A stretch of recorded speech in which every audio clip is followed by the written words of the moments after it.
আজকালকার মেয়েদের ফ্যামিলিগুলো না মেয়েগুলাকে কোনো শিক্ষাই দিতে পারে না। একদম তাই। সবগুলো তো চলে যাবে।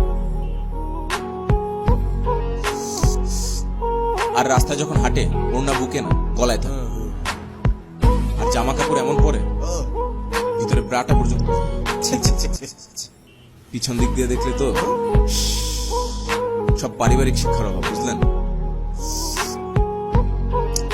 একদম তাই। অ্যাক্সিডেন্ট বলেছেন।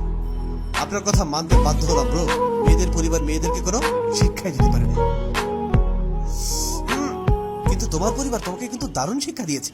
হঠাৎ তোমার সামনে কোনো মেয়ে পড়ে, সে যেমনই ড্রেসে থাকুক, তুমি তার মুখের দিকে, এরপর তার বুকে, এবার তার মাজায়, তারপর মেয়েটার পায়ে, এভাবে কুত্তার মতো দৃষ্টিভঙ্গি করে লোলুপ দৃষ্টিতে তাকাতে থাকা তোমার পরিবার তোমাকে শিখিয়েছে। আবে তোমার পরিবার তোমাকে মেয়েদের জামার ভেতরে ব্রা পর্যন্ত দেখতে শিখিয়েছে। মেয়েরা হেঁটে গেলে তার পাছা দেখতে শিখিয়েছে। বাহ, কে ফ্যামিলি ইয়ার! অসাধারণ, অসাধারণ। মুগ্ধ হলাম ভাই। আরে ভাই, হ্যাভ এনি আইডিয়া? কোনো ছেলে যখন কোনো মেয়ের দিকে এরকম বাজে দৃষ্টিতে তাকায়, তার কেমন ফিল হয়? আমার বোনের কাছে জিজ্ঞেস করুন, যেটা উপলব্ধি করেছে।